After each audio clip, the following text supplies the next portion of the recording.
Do you want to know one of the fastest ways to make a narcissist lose interest and finally leave you alone?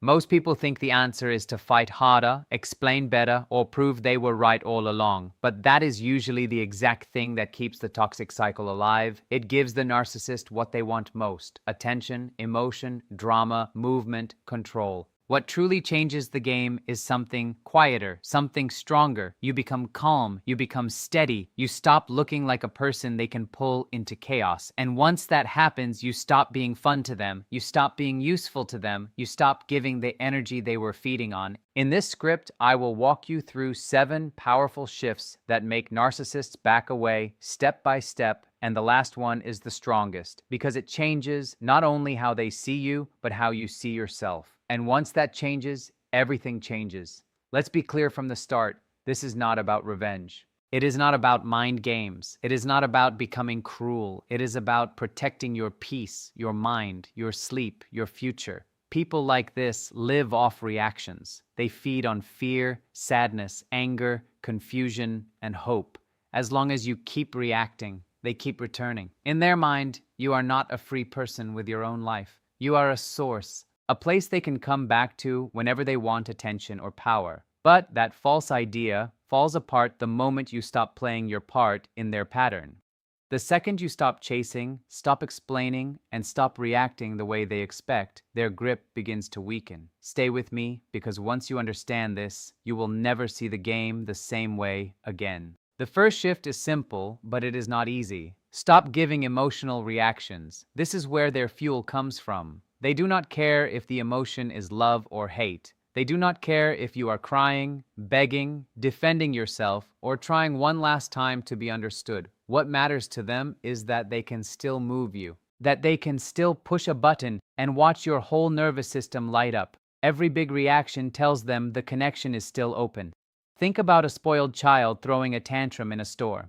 If the tantrum gets attention, noise, and results, the child learns that it works. A narcissist often works the same way, only in an adult body with sharper words and better masks. When you react with strong emotion, they feel powerful. When you stay calm, flat, and grounded, they feel that power slipping. At first, they may push even harder. They may say things designed to hurt. They may blame you, insult you, charm you, or suddenly act soft and loving. They may try every old trick because they want proof that they can still reach you. But if your answer is no real answer at all, if your energy stays quiet, they begin to lose momentum. Their performance starts to fall apart when there is no audience left to affect. This does not mean you pretend not to care while shaking inside. Real strength is deeper than that. It is the point where their words no longer enter your heart the way they used to. You stop treating every message like an emergency. You stop letting every insult become a wound. And when they see that their old methods no longer work, they start to feel useless around you. That is the beginning of freedom. And trust me, this is only the beginning. The next shift is total no contact, done the right way, not halfway, not almost, not when it is convenient. A lot of people think they are in no contact because they stopped texting back, but they still look at the profile, still ask a friend for updates, still replay old messages, still drive past places they might be, still leave one small door open in case the narcissist changes. That is not full no contact. That is emotional contact wearing a different outfit. Real no contact means no direct messages, no hidden checking, no side-channel conversations through other people, no secret curiosity that keeps the bond alive. Picture a person looking for an easy house to break into. If one home has cameras, locked doors, bright lights, and no access points, they move on and search for an easier target. Narcissists often work in a similar way. They look for access. If the door is cracked open, they will try it. If the gate is fully shut, they lose interest faster. That is why boundaries must be complete. Block the number, block the accounts, remove the old chat. Tell mutual people you do not want updates and you do not want your name passed along either. If you must protect your peace in a bigger way, change routines, change settings, change what must be changed. But here is the part many people miss. You must also stop checking on them.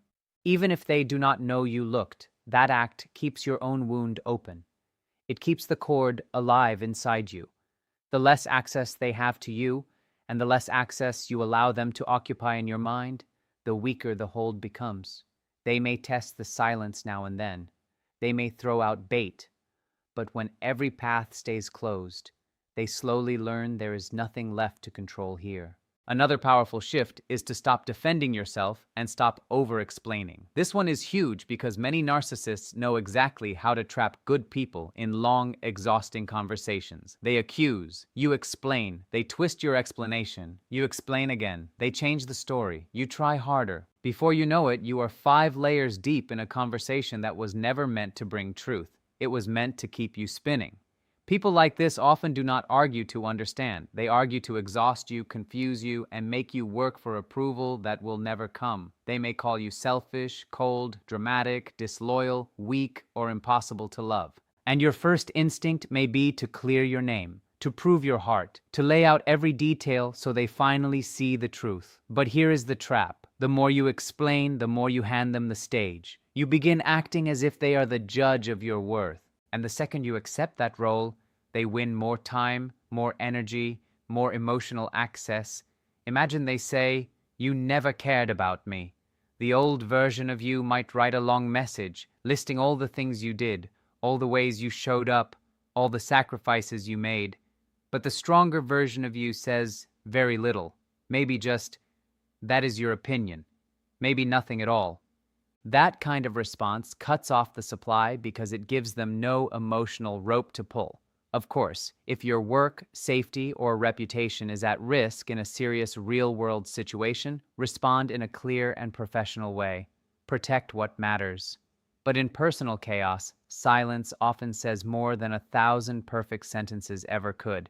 You do not need their agreement to know who you are. You do not need their version of the story to become your truth. The moment you stop trying to make them understand you, you take your power back in a way they cannot stand. Then comes a deeper shift, and this is where real healing starts to show. Become truly indifferent. Not fake indifference, not cold acting, not posting to look happy while secretly hoping they notice. Real indifference is when they stop taking up emotional space in you. You no longer check what they are doing. You no longer wonder who they are with. You no longer build imaginary conversations in your head. They slowly become what they actually are in your life now, a person with no active place in your inner world. But reaching that point takes honesty. It takes grieving the dream, not just the person. Because often the hardest thing to let go of is not who they were, but who you hoped they could become. You grieve the version of them that felt warm in the beginning. You grieve the future you pictured. You grieve the idea that if only you loved harder, explained better, or waited longer, something real would finally appear. That grief is painful, but it is clean pain. It leads somewhere, and once you walk through it, peace begins to replace confusion. You start seeing their behavior more clearly, not as something magical or mysterious, but as something rooted in insecurity, emptiness, fear, and a deep need for control. Their cruelty no longer feels like proof that you were not enough. It starts to look like proof of who they are, and that changes everything. True indifference is not hate. Hate still ties you to them. Hate still gives them emotional weight. Indifference is different. It is neutral. It is light. It is quiet. It says, "You no longer have a room inside me." That is why it feels so powerful. When they notice they are no longer the center of your emotional weather, they lose the thing they valued most, your focus. Keep listening, because the next shift is where your whole life starts turning back toward you. The next step is to focus fully on your own life again. This is where your energy stops circling around the wound and starts building something new. Many people leave a toxic bond physically, but still live around it emotionally. They post to be seen by that person. They achieve things and secretly hope the narcissist hears about it. They go places with the thought, "What if we run into each other?" They make choices based on a ghost. That is not freedom. Freedom begins when your life is no longer a reaction to them. You wake up and your choices start being about your peace, your work, your body, your home, your future, your joy. You begin doing things because they matter to you, not because they send a message. You try new projects. You spend time with people who feel calm and honest. You repair your sleep. You move your body. You laugh without checking who noticed. You sit in silence without feeling afraid of it. And something beautiful starts happening. Your energy changes. Not in a fake motivational way, but in a real, lived way. You become less restless, less available for chaos, more alive in yourself. People like narcissists hate that because it breaks the fantasy that you still need them to feel complete. They want you stuck in grief, stuck in comparison, stuck in old stories. But when your life starts growing again, their shadow gets smaller. The more you invest in your healing, your purpose, your health, and your safe relationships, the less room remains for their noise. You stop measuring your worth through whether they miss you. You stop competing with their image. You stop trying to win some final hidden argument. Your peace becomes your main focus, and that peace turns into a kind of armor, quiet armor, strong armor, the kind that does not need to announce itself. And once you feel what that kind of peace is like, you become much less willing to trade it for old chaos ever again. One of the hardest lessons is this: stop trying to expose them and stop trying to change them. This can feel unfair because your sense of justice wants the truth to be known. You may want other people to see what happened. You may want to pull the mask off in front of everyone. You may want to warn the world. And in some situations, when safety or abuse is involved, you should absolutely take smart, practical steps to protect yourself and document what matters. But emotionally, many people get trapped here. They spend months, even years, trying to make the narcissist admit the truth, feel guilt, or become the person they should have been. That effort often turns into another form of attachment, because even negative attention is still attention. And many narcissists do not care whether you speak about them with love or anger. They only care that they still occupy your mind. If you try to expose them in every room, they may twist the story and act like the victim. They may look charming to outsiders. They may say you are bitter, obsessed, unstable, or unable to move on. It is painful. It is maddening. But the more you fight for them to be seen clearly by everyone, the more exhausted you become. The same goes for trying to fix them, sending long messages, sharing articles, begging them to get help, explaining their patterns with hope in your eyes. None of that works if the person has no real desire to face themselves. You cannot force insight into someone who lives by avoiding it. You cannot teach care to someone who keeps using care as a tool. Their healing is not your job. Their honesty is not your assignment. Their change is not your mission.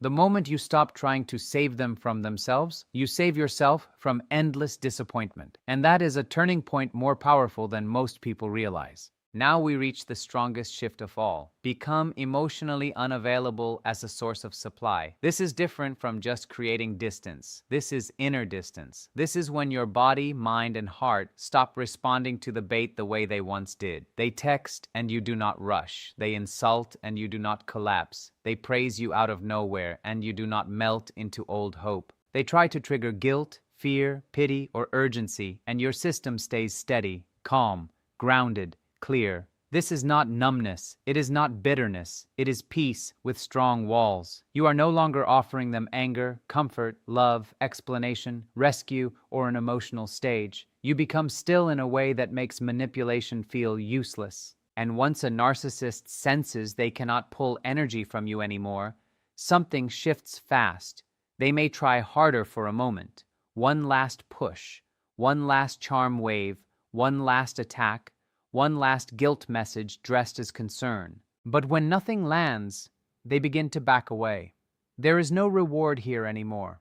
This level of detachment does more than make one toxic person lose interest. It changes the type of people you attract and the type of people you can now spot early. When you stop being emotionally available to manipulation, chaos starts feeling obvious instead of exciting. You become less visible to people who hunt for easy emotional access and more open to people who respect calm, honesty, and boundaries. That is why this final step matters so much. It is not just about getting away from one person, it is about becoming someone whose peace is no longer easy to steal. If you are still with me, this is the part to remember most. The real win is not making them hurt. The real win is becoming untouchable to the pattern that once kept you trapped. And once you begin walking this path, something deeper starts to happen inside you. You begin to see how much of your old life was spent trying to earn care from someone who could not give it in a healthy way. You remember all the nights you replayed conversations, all the times you tried to explain your heart, all the moments you thought one more effort would finally bring understanding. Slowly, painfully, clearly, you realize the confusion was never an accident. The hot and cold treatment, the sudden sweetness followed by distance, the arguments that made no sense, the blame that always landed on you. It was all part of a pattern that kept you off balance and easier to control. Narcissists often create emotional traps that make you doubt your own mind. That is why leaving them can feel strange at first. The silence feels too big. The peace feels unfamiliar. Your body misses the intensity even when your soul does not, and that can be confusing. But it does not mean you miss love. Often, you miss the roller coaster because your nervous system got trained to live inside emergency mode. That is what trauma bonding can feel like. Your brain starts craving the very source of pain because it also became linked to relief, hope, and survival. But if you stay with your healing long enough, the fog begins to lift. You sleep a little better. You breathe a little deeper. You smile for reasons that have nothing to do with being chosen.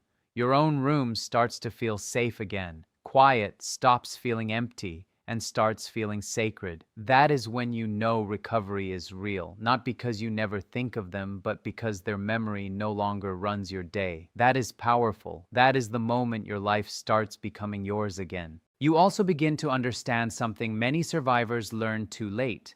Closure does not have to come from them. In fact, waiting for closure from a narcissist can keep you tied to the same door for years. You wait for the apology. You wait for the truth. You wait for the moment they finally admit what they did and speak to you with honesty. But many people like this do not apologize from deep understanding. They apologize as a move, a strategy, a way back in, a method to soften your guard and reopen access. Once you really understand that, you stop waiting for the perfect ending scene. You stop needing their confession to believe your own experience. You stop needing them to say sorry before you let yourself move forward.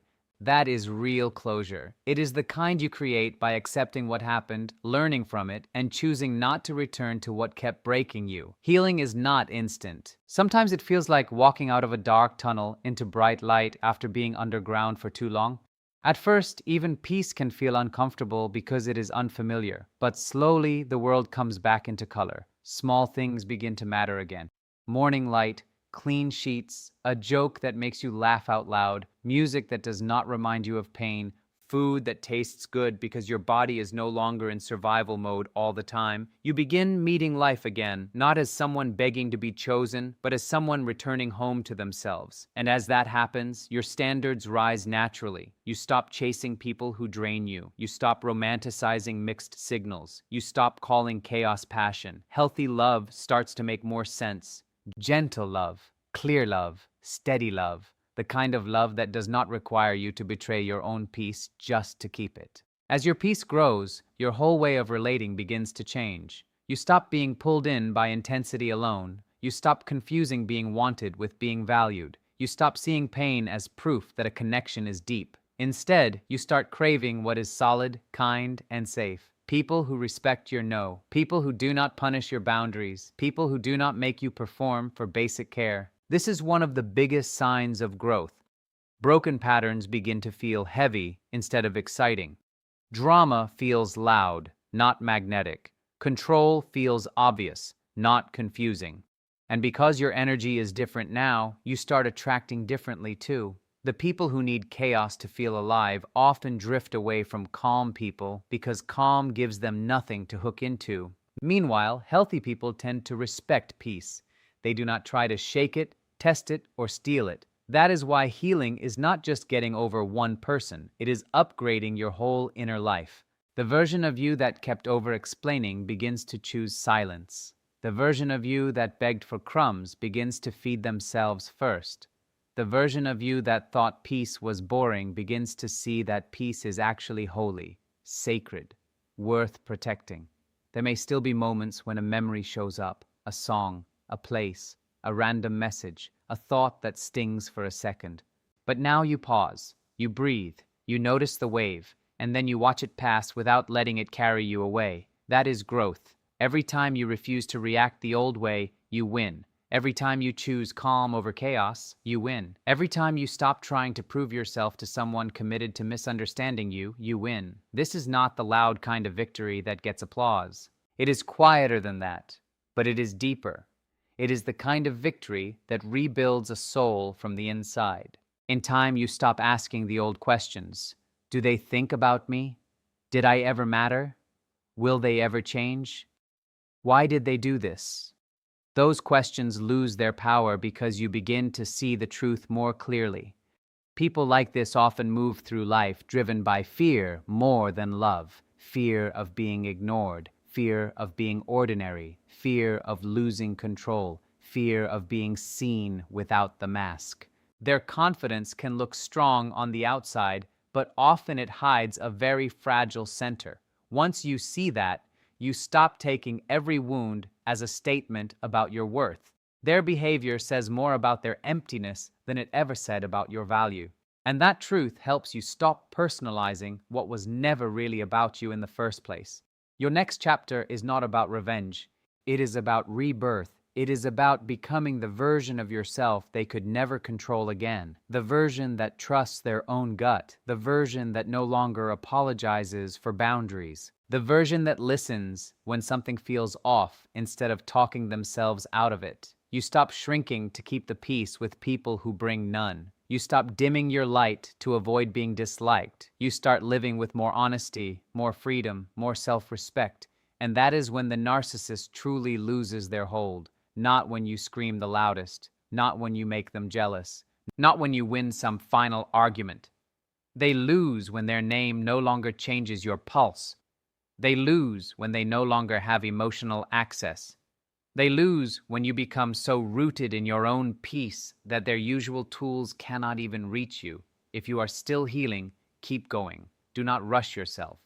Measure progress not by whether you never think of them, but by how little power those thoughts now carry. That is a better sign, a truer sign, a stronger sign. And in the end, maybe the hardest season of your life teaches you some of the clearest lessons. It teaches you how to protect your energy. It teaches you how to trust your inner warning signals. It teaches you that love should not cost your peace, your sanity, or your self-respect. It teaches you that being chosen by the wrong person is not a prize, and being left by the wrong person is not a loss. Sometimes pain becomes the teacher, but healing becomes the graduation. You do not need their permission to move on. You do not need their blessing to become whole. You do not need one final conversation to start your new life. That chapter can close because you closed it. And what comes next can be softer, cleaner, brighter, and more honest than anything you had while trapped in their cycle. So if you needed a sign to stop reacting, this is it. If you needed permission to keep no contact, this is it. If you needed a reminder that peace is more powerful than proving a point, this is it. Keep choosing yourself. Keep choosing calm. Keep choosing the life that does not ask you to bleed just to belong. Because the moment you stop feeding the chaos starts starving. The moment you stop giving your energy away, your energy starts coming home.